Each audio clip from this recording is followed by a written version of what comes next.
Welcome to CityCast Denver. I'm Paul Caroli, and here's what Denver's talking about.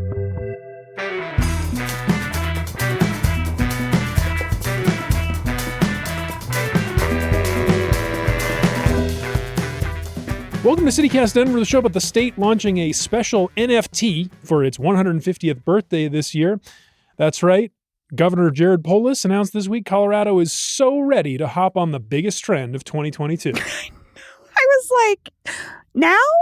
Yeah. He's doing this now? I actually have an announcement of my own. Also, for the 150th birthday of the state, I'm putting up some of my old Beanie Babies on eBay. Oh, dude, do you have Princess Diana? Do you have Aaron Bear? Do you have Hippie? What do you have? I mean, I actually didn't think... I do have some old... They're in my I used to parents' sell them, house. so... Oh, really? Yeah, when I worked at a quote learning toy store. Like resale ones or like new ones? So this was the deal. We sold them at the height of the craze. My store sold them at retail value, so like $7.95. But my best friend worked at a candy store down below called Mr. Bulky, and they sold them at market. So I mean, tentatively, you could maybe like buy them from me, arbitrage, and you could sell Beanie Baby arbitrage in the mall, making bank. I mean, there were a lot of things we were doing in that mall, and that was maybe one of them. That's a good scam. Yeah. So, now that I think about it, I actually do have one in my house right now. It's it's like part of a very Colorado. Oh, I'm getting a head shake. I haven't seen a Beanie Baby in decades. Oh, really? Yeah, like I used to have them as kids, but like I was certainly that generation that was like, they have no value. Goodbye. Excuse me, Princess Diana Bear has no value to you? Okay, like the ones I had no value. He's right.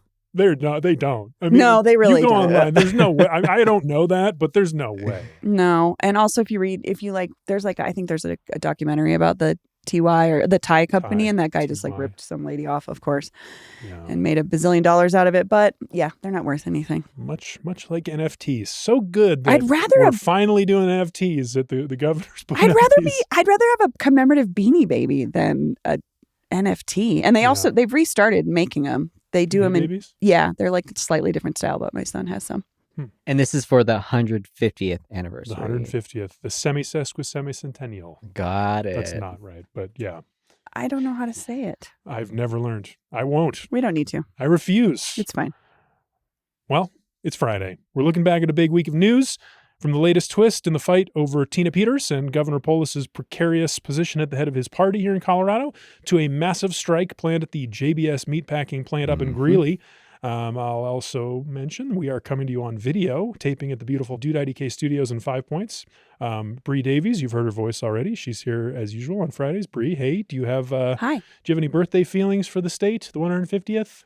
Any feelings at all? Not yet. You got me real excited thinking about a commemorative Beanie Baby. So if anybody's out there and wants to make that happen, I'd be into it. What shape would it be? Oh, that's a good question. I have a bison one. That's the one I said I had. Really? Yeah, I have a bison one at home. That's a cool one. It's next to a little cowboy hat that doesn't fit me. I just have it like on a shelf, and it looks kind of like Western. It's nice. Your fetishization of the west corner of your house. I mean, it's fine. I have that stuff too. Yeah, it's great. It's part of living here. You just acquire. Incense. Yeah, I mean, I have the little Pueblo incense burner from Santa Fe, and you know. Which one do you have? I have it's like the Adobe little house. Yeah, I don't have the TP. That one. It doesn't work very good. When the brick doesn't like light inside and then have the smoke come out the hole because it's too tall. And it blocks the hole. I blow it until it's like fully burning on the top before I put it in there, and then I've inhaled so much incense. It's like, what am I doing? I clearly need a lesson. Yeah. Our guest today, a wonderful returning guest, one of our favorites. He's the reigning 2025 Hater of the Year. Woo-hoo. Welcome back to the show, Adrian Hello. Felix. How are you? Doing well. Birthday, Colorado birthday, 150th. Big birthday. So I'm in a race class about U.S. history, and we went over the Sand Creek Massacre. Oh, so I'm kind of triggered thinking about Colorado's history over that is our origin story. Yeah, so I'm a little bit triggered, but 150 years. Oh my gosh. That's a long time. It's a long time. A lot of years. I was thinking, I was in West Side Books the other day, and I saw James Michener's Centennial, which is his book about Colorado. Oh. And he apparently wrote that right before the Centennial, the 1976 Centennial. Yeah. So I was like, maybe someone should update that. Yeah. Do a little modern sequel, kind of a meta. I know there's parts that are problematic, and Shout out West Side Books. Well, Great who is bookstore. designing this NFT? Great question, Adrian. Maybe the listeners will let us know. Yeah, who is? I have no idea. So this is there is the someone thing, within the government that's designing? Well, that's the thing is like I remember when Jared Polis was running. When was that? Like 2018 and then 2022. 2022, he released an NFT for his campaign. That's when it was relevant. That was when it was relevant, and so now it is a weird. It's 2026. I thought he was like a cutting edge guy. That's what I thought. Normally he's on trends, and this one is like. Shouldn't he be like? Shouldn't there be some sort of dip. betting market for our birthday or something? What would be a more updated? That would be the thing. That would be the thing. Get it on Kalshi somehow. I don't know what it would be. Yes. Okay, a little bit of business before our top story. Number one, the latest installment of a recurring segment, Paul Correctly. I'm Paul Correctly. Paul Caroli was wrong the other day when I said that there was 2 professional women's hockey league games this weekend for the takeover. There's only one. Oh, really? It's only one. Apparently there's what I was mistaken because there's like a signing event. Oh, okay. I didn't read the schedule fully, and there's just the one game. Tickets right now are $47, still available. I was going to say, I hope people still go. Still available. And then also a little preview of what's coming up this weekend on the CityCast Denver feed, our new spinoff pod, Your City Could Be Better with David Plotz episode. Very special episode this week. It's special guest host, Jacoby Cochran, host of CityCast Chicago, speaking with Michael Schaefer of CityCast DC about body cameras and collaboration between local police and federal forces in DC. I'm excited. Hot topic. I just love hearing Jacoby's take on anything, so I think that'll be a fun an interesting conversation, I should say. Michael Schaefer, Alt Weekly legend. My wife used to work with him. Oh, at really? The New Republic. Yeah, she was an intern. He was like a reporter guy. Wow. I never got a chance to tell him that. We met once at the CityCast thing in I'll have to DC read some of his work. months ago. Yeah, he's great. So check out that show if you haven't already. It's we're really excited about it, and let us know what you think about it. It'll be in the feed. Yeah. Just turn it on. Okay, our top story this week. Our fearless and ferociously corny leader, Governor Jared Polis, is still reportedly considering clemency for disgraced Mesa County elections official Tina Peters, despite her felony convictions and all 66 Democrats in the state legislature encouraging him to cut the crap. The Denver Post reports that Polis is now delaying his decision until after the Colorado Court of Appeals issues a ruling in her case. That's the latest. So all 66 Democrats signed a letter about something they normally don't weigh in on, correct? Yeah, they're kind of not agreeing a lot lately, and this they all agreed on. Their Democratic governor. So yeah, Adrian, we know the president wants Tina Peters released. I'm sure you've been following this. Do you think Polis is going to do it? Well, I like though that he said he was thinking about it before he made the comment about waiting for the decision. Mm-hmm. I feel like he probably got some heat and was looking to duck for cover or find something. Yeah, some excuse to pull back. Absolutely. That's what this feels like. Absolutely. Yeah. The thing about being against all the Democrats in the state legislature is what does he hope to gain by making enemies on every one of his allies on this? To me, it seems like he's acting out, but I don't know. He's very truthfully. Yeah. Going out in a blaze of glory kind of it's thing. I think that we've certainly had this discussion here before where I feel like I think he feels largely rejected because his polling shows that he's underwater. He really doesn't have a political future in terms of moving up. And I feel like that rejection may be impacting him and he's acting out. Because for what purpose? To be so irresponsible, truthfully. To get in Trump's good graces? Yeah, Bree, what do you think? Is that the reason? I don't know. I mean, we've talked about this again before. I don't know what we don't know what his next step is. He's not running for anything. So yeah, is he just going out just mask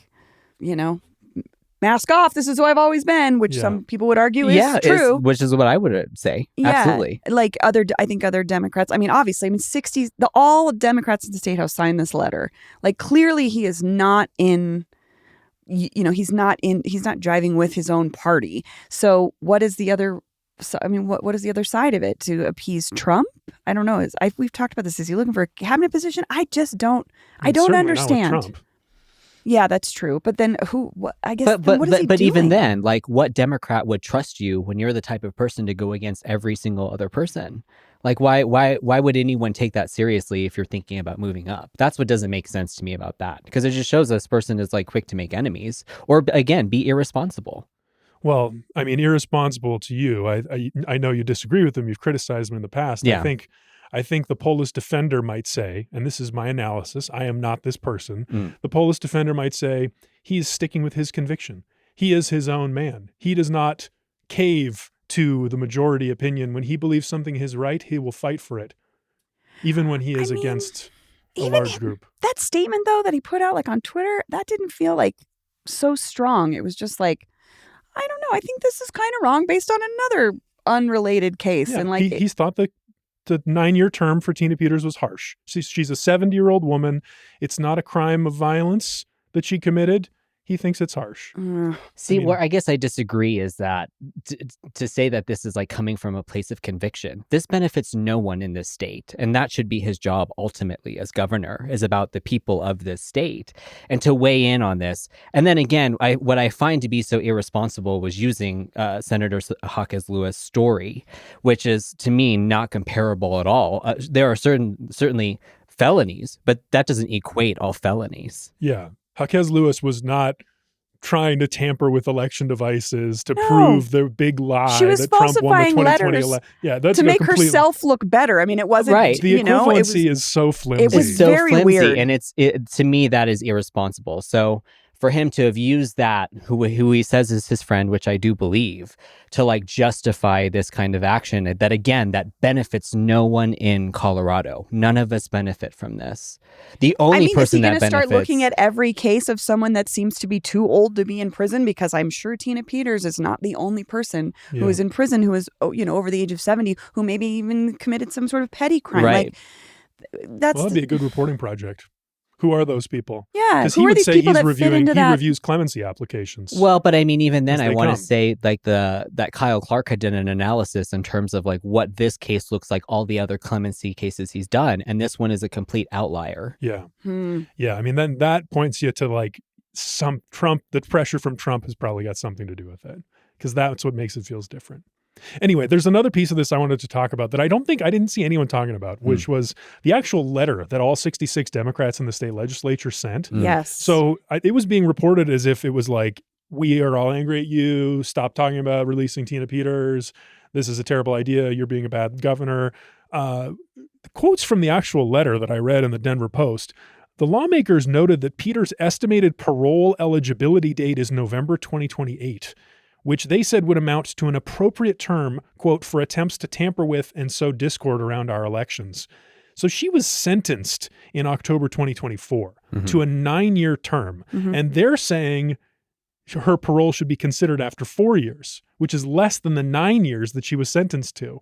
Polis is talking about clemency after 1 year. The difference between 1 year and 4 years versus a 9-year sentence, that's actually not that big. I feel like they're actually kind of close on this issue. Really? It sounds to me like these Democrats are more open to it than people are talking about. Right. Weird. I didn't see that. I saw a different quote. I didn't see those quotes. Huh. Yeah. Yeah, I don't know what to make of that. That's very... So I don't know. I mean, maybe they're not that far apart. I mean, I don't know. The other part of the letter I thought was interesting was that these Democrats were talking about, this is about the security and assuredness of our elections, speaking about the conviction of Tina Peters. This is about the future of our democracy and of free and fair elections in our nation. We ask you to stand with us in safeguarding the future. Now, this is the same Democrats who are now very excited and all lining up behind this retaliatory redistricting effort to get back at Republicans. I just checked with the group that's pushing the ballot measure. Sure. It's going before the title board next week. And Michael Bennet has changed his position to align with Phil Weiser. So both leading gubernatorial candidates now support this retaliatory redistricting measure. How do we square this from Democrats? Do Democrats like democracy or not? I don't know if I would put those two up against each other in terms of I don't know. I guess the difference is what the Democrats are proposing is to do things within their power in a legal way. What Tina Peters is doing is not that. Mm-hmm. And I guess that would be the argument, to be made is what we're doing is a legally conscious thing that we're deciding to do this, and we're not going behind anyone's back. We're using the powers that have been granted to us to do so. The temporary redistricting to send more Democrats to Congress. Sure. That would be legal. Should voters approve this? If they approve it, right. Yeah. Which I could see working for Democratic voters who have maybe for a long time been saying, when is the Democratic Party going to step up and start, fighting fire with fire? Mm-hmm. We looked what happened with the Supreme Court. I think that to me is a separate thing where I could see the motivation for Democrats there. Well, that's why I think it's interesting to put them together, because I think where Polis, what this he's showing us on this Tina Peters thing, is that he's on the other end of the spectrum, and he's maybe trying to present a conciliatory view. He wants to be in conversation with the Republicans. He cares about the dialogue. He cares about the conversation and trying to find common ground, and maybe showing clemency towards this person who is convicted of these crimes is a good first step towards preserving the system that we've had. There's no other way to signal that than get in the middle of this. I don't know. But also someone that has shown no remorse for what she did. That's another piece that was interesting this week. Her lawyer says, now she hadn't shown any remorse. Her lawyer said this week, I saw this in 9 News, but where was the quote? It was great.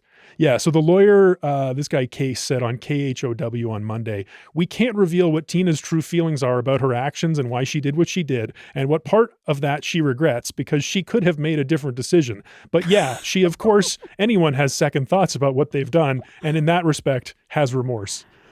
That's the current position from the Peters camp on remorse.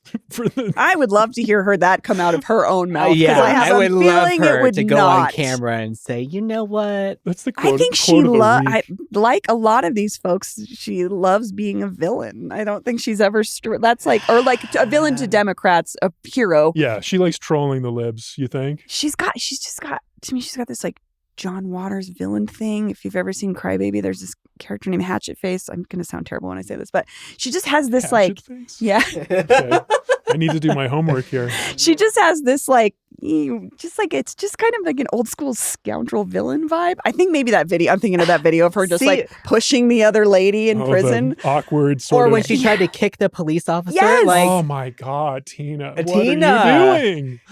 The thing is that I very much relate to the Machiavellian side of politics, but I believe in being unethical. I don't believe in doing things that are illegal. And I think that's the difference. Yeah. You may not like what I do, but no one's going to sue me over it. I'm I really believe in the ethics, but I'll do something illegal.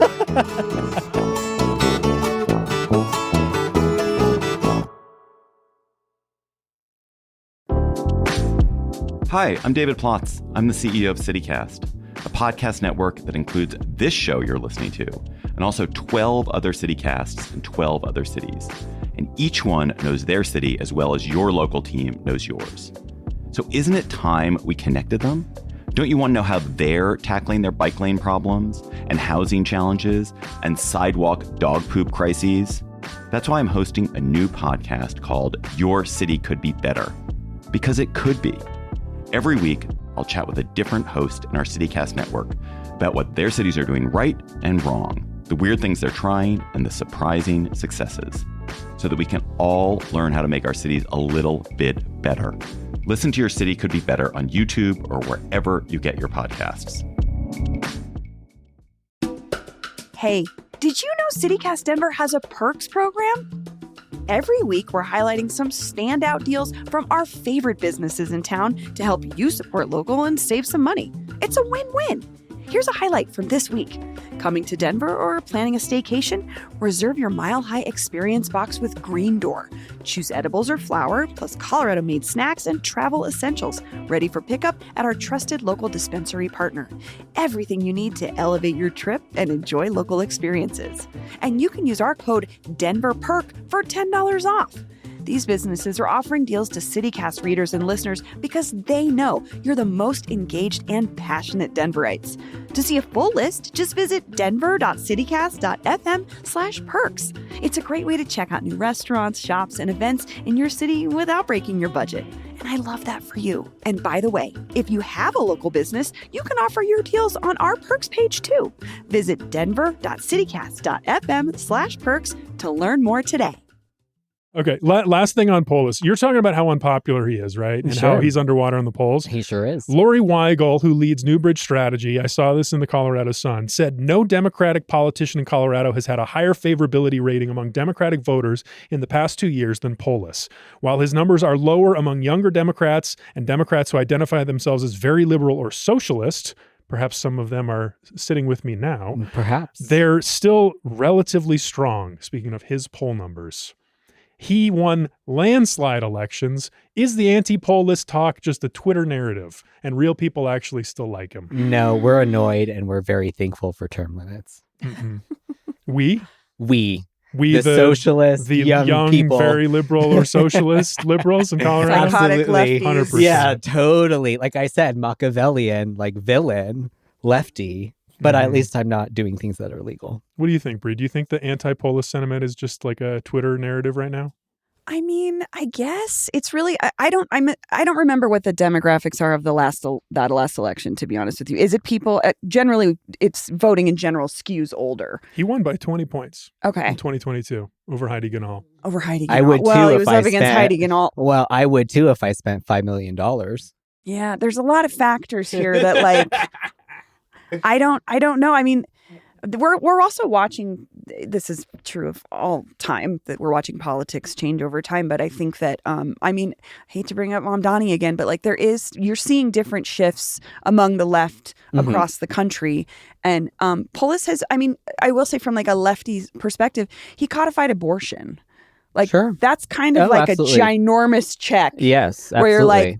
All right, I got a whole list of stuff like this, his accomplishments. Right, but I think it's this, we're hyper-focusing on these moments because of the nature of this case. So it is like, is it just because this moment that we're in? Are people just tired of Polis? I don't know. I don't know. I think it's people really hate Trump. And liberals, like, they really want that satisfaction of someone saying F you. Yeah. And when someone even refuses if it's maybe to do a little the hollow FU, in some senses. Yeah. Well, who's saying the FU? I guess I'm confused. To Trump right now? Yeah. I mean, someone like Attorney General Phil Weiser keeps talking about how many lawsuits he's filed against the Trump administration. That's like his main campaign pledge. Sure. Or his main like campaign point is like, I am the fighter against the Trump administration. Sure. Oh, I was thinking that you were like talking about Polis in some way. Oh, no. He's not saying F you to Trump at all. Right. He's picking up the phone. Sure. Yeah. And happy to talk, I think it would be a different story if we had another election coming up that he was running in. Yeah. Then we might see a referendum on this behavior. But again, it's like he's mask off. He's like, whatever. I think this he's is being me himself. now. He's being himself. Yeah. But what I will say to like, you know, in terms of your data about his favorability, he's still not in top 10 in terms of presidential candidates. And that's all I care about. Yeah. Well, I trust you for that, Adrian. I know you're not going to change. We got to move on. Yeah. God, we could talk about Polis all day. He's such a great character. Okay, with the price of meat already up 15% last year, nearly 4,000 workers at the JBS meatpacking plant in Greeley are set to go on strike on Monday, marking the first strike at a meatpacking plant in decades and threatening to disrupt supply chains and push the cost of meat up even higher. Adrian, you're from Greeley. Sure am. What's your experience of this plant? It's like the largest employer in Weld County. I kind of remember more specifically 2020 when they didn't have like an official strike. They had what was called wildcat strikes, which is where like people are striking, but it's not endorsed specifically by the union because they were having issues with like COVID protocols. And I don't know if you remember that, but they had employees die of COVID that they felt were like put in that situation, put in a dangerous like work environment, and they, you know, succumbed to. I'm sure they were considered essential workers. Absolutely. At a meatpacking plant. Right. But, you know, good for them. I want to say that it was like almost a unanimous decision by their union to do this, which is like 3,800 people. 99% I saw was the vote. Yeah. So incredible. It seems like it's going to happen on Monday. I mean, obviously the company might come back with a better offer for the union and, you know, anything could happen this weekend. But yeah, Bree, I want to ask you about, you know, our experience covering this issue. You know, there was the big fight here in Denver over the slaughterhouse ban that failed and the fur ban. Yeah. And I feel like Denverites like generally like eating meat, but don't really want to know anything about this is the problem in general. I think if we all had to walk through a meatpacking plant and see what people are dealing with every day, we would stop. I have a friend actually who grew up in Greeley, and she became a vegetarian at like 10, I think. Okay. Because she said, when I realized what the smell was and I understood what was happening in my city, I didn't want to eat it anymore. And I think that, yes, I think also the price point is a really important piece. Sure. Here we're talking about people getting their SNAP benefits cut. I don't know about you guys. When I go grocery shopping, protein is one of the most expensive components unless you're buying beans or lentils. If you're buying chicken or beef or shrimp or any animal, basically, that's easily $40 or $50 of my grocery bill every week. So my doctor also told me to stop eating so much meat. So I've been trying to cut it down. But I think that if more folks were willing to look at what it takes to run a plant like this and what these folks are going through, I think you can't, based on JBS's history with other issues, you can't do this without exploiting people. Yeah.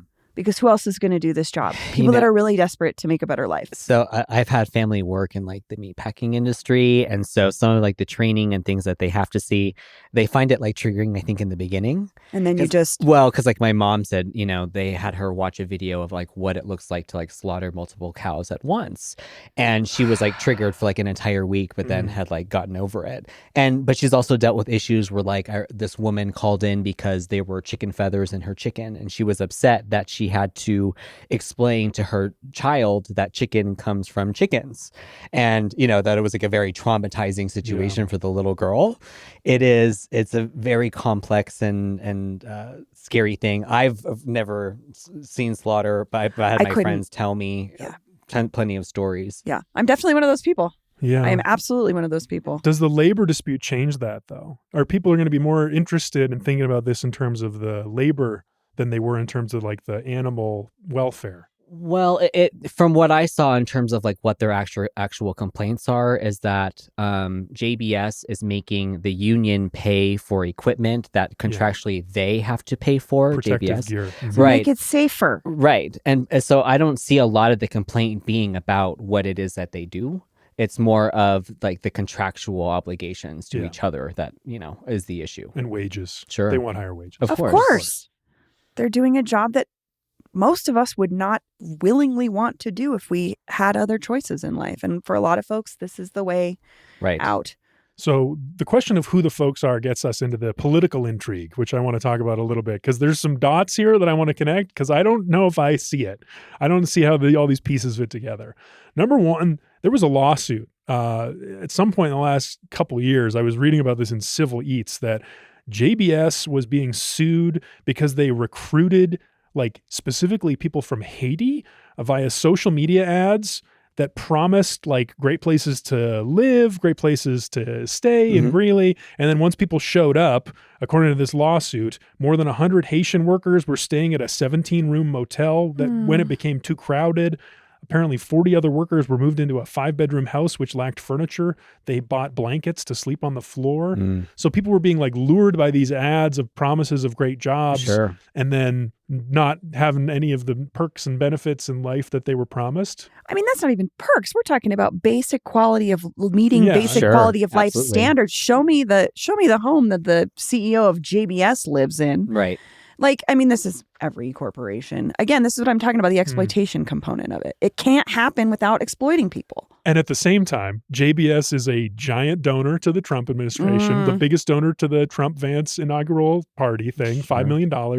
And the Trump administration is trying to remove the temporary protected status that these Haitian people are here working under. They're doing the work, frankly, no one in this country wants to do. Sure. Yes. I mean, that has been shown itself in the example you gave.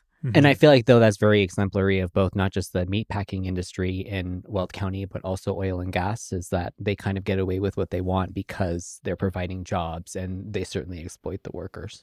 I mean, they've had child labor law issues. They've had religious issues with not allowing Muslim workers to really like a lot of different things that impact vulnerable populations that get pulled into these kinds of jobs because, again, a better way of life. And the state, the company would say, we employ more than 5,000 people. We pay $38 million in taxes, invest $122 million in the state over the past 5 years. Yeah, and they wouldn't tell you that they lied on their Facebook ads to get Haitian refugees here to do that work and not give them a bed that they promised them. That's not in their press sheet either. Yeah. Is this just the story of Colorado? This is the story of both parts America. Of this, Yeah. the back, the capitalism. Up and the down? Yeah, it's like, yeah, we're having so much fun. I know. Ugh.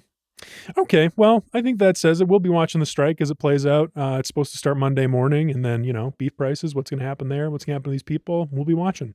One more break, and we'll be back with wins and fails.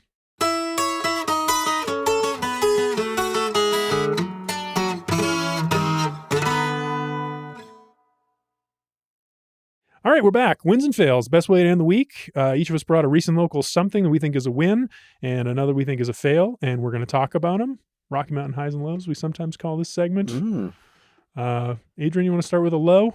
A low? Yeah. Oh my gosh. Okay, so my low was kind of like a loss for Mayor Johnston. Okay. As we've talked about on the show, that we're moving from Flock to, is it Axon? Axon. And so there was a delay in the vote because they're having problems with contractual agreements. And I'm sure he wants this just to get done as fast as possible, but City Council has put the halt. Maybe. I don't know. I mean, it'd be great to check in with them and see what that's about. Was it the negotiations between the Johnston administration and the company, or between council and Johnston? Great question. I feel like it's Johnston and City Council. The piece of that I thought was interesting was it sounded like Axon was going to put up its own cameras, and we just have all these flock cameras around the city, so they're just going to take those down and put new cameras up. I mean, well, and I think they also said that it's like half of the amount of cameras that Flock had. Right. And so that was a big thing. That's interesting. Yeah. And there was some issue about like live streaming from these cameras. Is going to be an option? I don't know who gets to watch that or wants to. I don't know. So I mean, as a person that used to watch Cops, the TV show, I'm sure there's plenty of us that would be watching. I won't watch it anymore. Now I understand the full ramifications of what I was watching as a 13-year-old. But from what I know is that they delayed the vote until March 18th. Okay. Well, we're going to have time to dig back into that. I hope you do. I know we will. Check it out. Bree, what's your fail this week? I thought this was going to be your fail. The unfortunate new details in the Jack Scruton case. A man named Brandon Mumma has been arrested and indicted on one count of tampering with a deceased human body and one count of tampering with evidence. So this is the story of a trans woman who was found 2 months after she disappeared. The investigation is ongoing. Her family and community has been very vocal about the fact that the Lakewood police have not handled this very well, and that they've struggled to get information, as this thing has gone on. And there's still really not much more known. And I don't know if it feels better that they've found someone related to this because they still don't know what happened. See, and the thing about this situation is that this was my Rocky Mountain high because I felt that this was like a step in the correct direction, that like maybe justice and like a sense of peace for her family was a little bit more attainable. You think? So I didn't have it as a low. I had this as my high. Well, it reminded me of this quote from one of my favorite writers, Hanif Abdurrabkeeb. He says, "The thing about loss is you don't lose someone for that first initial time. That is the inciting event. If you live long enough without them, for as long as you're alive and they're not, you get accustomed to burying them repeatedly." And it just made me think about how her mother has been going through this for, I don't know, at least a year. Yeah. Not only trying to figure out what happened, but not even having the space to grieve the loss of her child. And so I'm glad that this is an optimistic view of it, that maybe we're closer to finding out, but I just felt so stressed for her. Well, and the thing is that from the family statement that I read, that it was like a positive and a negative, because she said that she's still very much dealing with some of like the misinformation that had went out previously, but they do feel like at least that this man is like off the street, is what she said. The reporting, what I took from the reporting, and maybe I'm misunderstanding this, was that he was potentially with Jax that night. Yes. And then I think they said in the reporting that she died in her sleep, but then her body was found elsewhere. Right. So it's just like... Still unclear. Still so unclear. So my heart goes out to them. I do hope this is a step in the right direction. Yeah. And my heart just goes out to her mother. Yeah. Eager to learn more about that. Yeah. Paul, your fail? My fail, I'm going to do 2. We're a little short on time, but I'm doing 2 quick ones. Number 1. Sir, I see the clock here. Come on, Paul. You have to adhere to your own rules. I know. I'm sorry. Forgive me. Well, we have the time because we did a 2 for 1. Okay. That's true. I'm taking that time for Okay. myself. The plant in the old Amethyst Coffee in the Metlo building, the Monstera, that if you've been to that coffee shop in the last 10 years... Is it a Monstera? I thought so. It might be a different plant. Pothos? plant. Could have been a Pothos. I'm not a plant person. Did you go to this coffee shop, this big plant? It was like it covered the whole ceiling of this coffee shop. Ooh. And then even when it changed over to the cherry bean, when Amethyst went out of business, they kept the plant. Yeah. And I was in there last week. The plant's gone. Apparently, the people who own the cherry bean took the plant with them when they left. And it's this new coffee shop called Selvasur. No plant. It was the best plant in the whole city. It was beautiful. I know, but if you can't trust someone to take care of your plant, maybe you do take it elsewhere.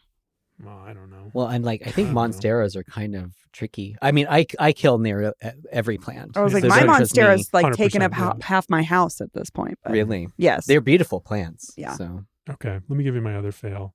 I am on our conversation about rising prices for meat. I can't buy Boyer's coffee anymore. I've been on Boyer's coffee for years. It's a local company. I really love Boyer's. It was a great deal during the pandemic. They had a discount at King's. I would get like a 28-ounce bag of whole beans for less than $20. I loved this coffee. I would sing the praises of this coffee. I hear our coffee connoisseurs that listen to this show's ears just like curling at this idea. I truly thought you were like a coffee...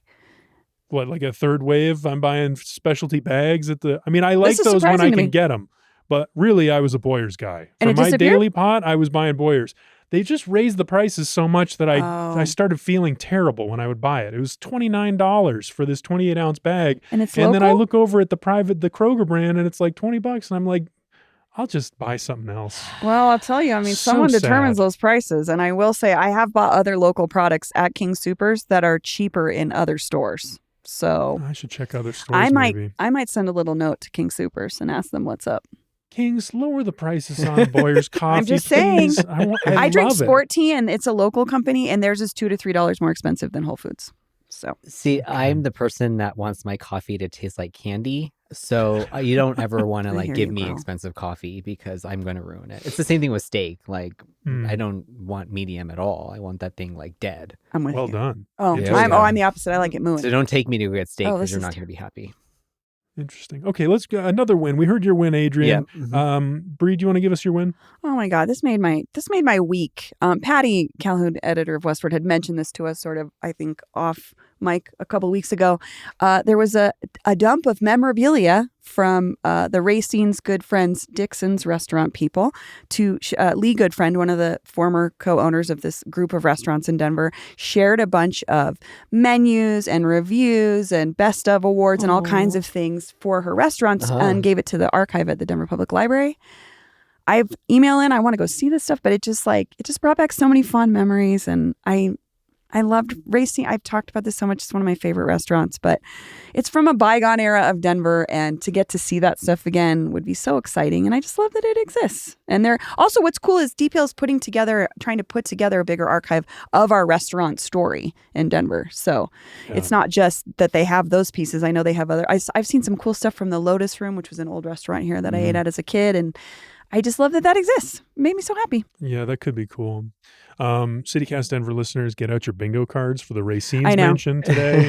We got there. I'm unabashed. I knew you were worried, but we got there. To me, it was a lovely introduction to Denver. When I moved here, I went to Racine's I think twice, and I loved it. And then I want to say it closed in the same year that I moved here. Yeah, when did they close? They closed pre-pandemic, I think, or around the pandemic, but it was already a done deal. It had nothing to do with the pandemic. They were ready to retire, but lovely restaurant. Shout out Nutty Cheese Salad for life. Had bananas in it, according to Patty's article. Oh yeah, did you read that? The description of the Nutty Cheese Salad? Literally, I read the article. I was like, she wrote this for Brie. She actually didn't write it. Tage wrote it. But yeah, Lee Goodfriend describes their very famous Nutty Cheese Salad, and she's like, I hated that salad. And my business partner, David Racine, wanted to put bananas on it. And I was like, you're insane. And that was one of their biggest sellers. So shout out. If you're at home remaking the Nutty Cheese Salad, invite me over. I'm curious what it would. The banana thing threw me. Bananas, nuts, sunflower seeds. I think cucumbers, honey mustard dressing. Oh, it was so good. Could probably recreate it. Yeah, maybe at a future members only neighbors event where I make a nutty cheese salad for you. Yeah, a big bowl of nutty cheese salad for everybody. Okay, my win. My win is RTD. Gets a rare win. Yeah. It's sort of a win and a fail. They are increasing service on the G and B lines in June. That was announced recently, doubling the frequency on weekdays between 6 a.m. and 9 p.m. So where did the GMB lines go? Is G downtown? Couldn't tell you. Clearly, we're all I do transit. not ride the light rail. Well, that's exciting. They're expanding services. Has been a long-held criticism of transit advocates is people won't ride a thing if it's not available. Yeah. The fail part of this is that they've actually been paying for this level of service for years, and just no one noticed. The trains had the contractor that they had been paying was only operating it every 30 minutes, but RTD had been paying them for every 15 minutes. Wow. So that's hitting somebody's pocket the right way. Yes. Who's doing the accounting at RTD? This is this is the largest transit agency in the state. They missed it. The folks at Greater Denver Transit, shout out to them for noticing that this is happening, alerting lawmakers, alerting RTD, basically got this fixed. What would we do if they were not paying this close attention? Yeah. Well, but don't we have an auditor in this county? Yeah, he's got a lot of stuff. Yeah, he does. He's actually not touched on this. That's a good point. Right. Well, I don't know if it's like in his purview. His jurisdiction. Yeah, I don't know it's if a it's multi-county agency, and it's the Denver auditor who's been so active. Is there a state? I don't know if there's or how it deals with multi-municipalities. We can ask Dr. Cog. I mean, the legislature are all basically auditing RTD right now as they're figuring out how to reform it, if at all. That's crazy. Yeah. Well, I'm glad we're getting the service. Like tens of millions of dollars that we were paying, that RTD was paying, taxpayers were paying. Come on, RTD. You can't get it back. That's just trains that didn't run.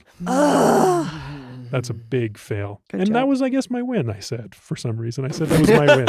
Increasing because service. The service has been, at the end of the day, there's more options. Great win. Well, that's the show.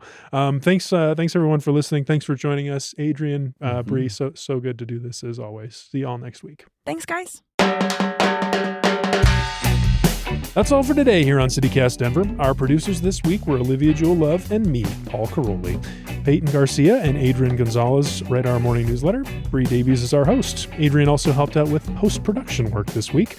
Our music is by Los Mocochetes with additional mixing by Tyler Lindgren. Our ad music is by Cuba Quartet from Epidemic Sounds via Getty Images. If you haven't already, subscribe to the show wherever you get your podcasts. Follow us on Instagram or TikTok at CityCast Denver and tell a friend about us the next time you see them.